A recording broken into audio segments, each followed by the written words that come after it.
Anza mwaka 2023 kwa agizo lake kama rais wa taasisi.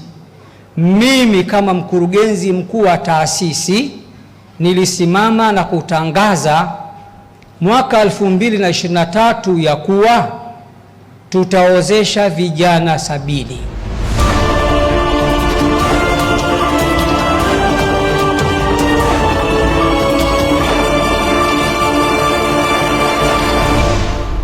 Al-Hikma yafikisha vijana 1000 kwenye ndoa tangu 2023. Taasisi ya Al-Hikma chini ya uongozi wa mtendaji mkuu dai wa kimataifa Sheikh Nuruddin Kishki imeendelea kuandika historia katika kusaidia vijana kwenye suala la ndoa tangu mwaka 2023 kwa lengo la kujenga familia bora na jamii yenye maadili mema. Mpango huo ulianza rasmi mwaka 2023 ambapo vijana 70 walifungishwa ndoa kwa udhamini wa taasisi hiyo.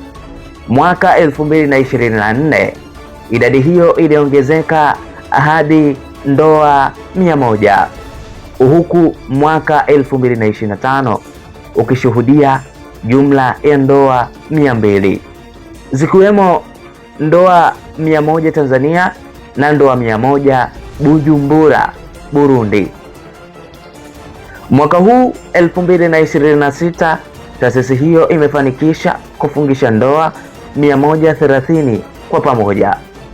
Kwa mujibu wa takwimu hizo, jumla ya ndoa zilizodhaminiwa tangu mwaka 2023 hadi 2026 zimefikia ndoa 500, sawa na zaidi ya watu 1000 wakijumuishwa wanaume na wake zao.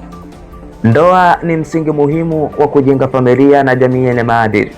Kupitia ndoa, vijana hujenga maisha ya utulivu na uwajibikaji, hupunguza migogoro ya kijamii na mahusiano yasiyo rasmi, husaidia kuendeleza kizazi chenye maadili mema ya dini na jamii, huimarisha mshikamano wa familia na maendeleo ya jamii, huwapa vijana fursa ya kuishi maisha yenye hekima na utaratibu.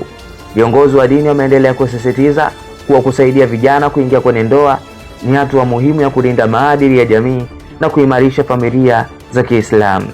Hii ni Tiamsa Media, habari na matukio ya Kiislamu. Katika kuboresha ndoa yako, upande wa maneno na matendo, nini unachomfanyia mkeo, nini unachomwambia mkeo, uwe ni usanii unaoundwa na akili yako.